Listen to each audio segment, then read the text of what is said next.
J'ai décidé d'organiser ce rassemblement-là ici pour montrer au gouvernement que les gyms et les restaurants, on est quand même essentiel, même si on est dit non essentiel pour plusieurs raisons, puis qu'il n'y a aucune preuve que les cas d'éclosion proviennent de nos commerces.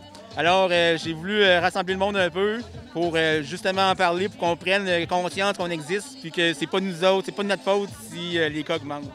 On nous montre toujours le monde qui sont pas corrects. Ils ne montrent jamais les bons restaurateurs qui sont à l'ordre, puis ça, c'est tannant un peu. Je suis restaurateur passionné depuis 50 ans et je voulais voir c'est qui la nouvelle restauration. Et ça m'a donné un portrait de ma nouvelle génération. Je suis le plus vieux restaurateur présent ici aujourd'hui. Okay? Et puis je vois que cette génération de nouveaux restaurateurs, ils sont en train de faire couper les jambes. Et puis c'est pas drôle pour eux.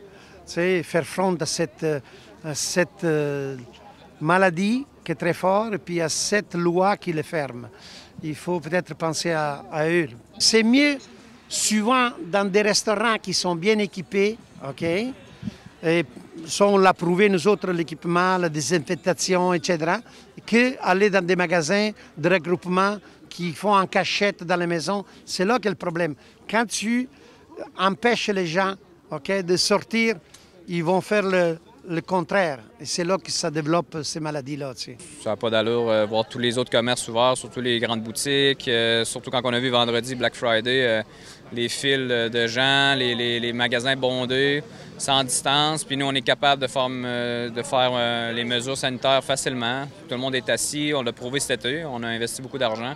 Plus ça avance, plus c'est difficile. Là. Si on avance, s'ils nous ferment encore 6 mois, le 4, 5e, 6e mois, ça va être très difficile. Puis c'est sûr que dès le début, ça a été difficile, mais plus on avance, plus les réserves s'amincissent. On n'est pas rentable avec notre take-out, mais en espérant qu'on va ouvrir bientôt.